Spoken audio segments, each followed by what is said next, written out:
Are you trying to follow certain TikTok accounts and you can't follow them?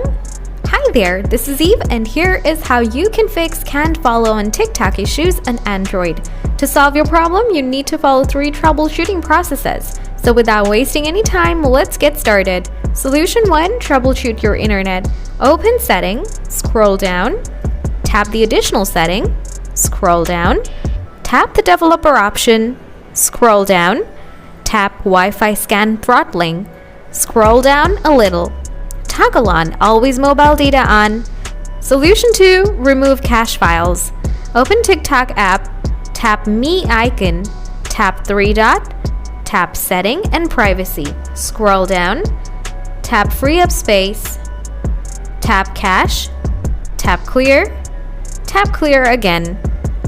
Now try to follow some people on TikTok and check your issues. Now if you still have problems, then open TikTok, tap Profile, tap 3 dot, tap Settings and Privacy. Scroll down, tap Report a problem, scroll down, tap Submit a report, explain your problem.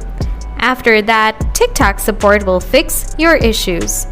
Now after doing the process, if you still have any questions, please ask me in the comment section. Thanks for watching.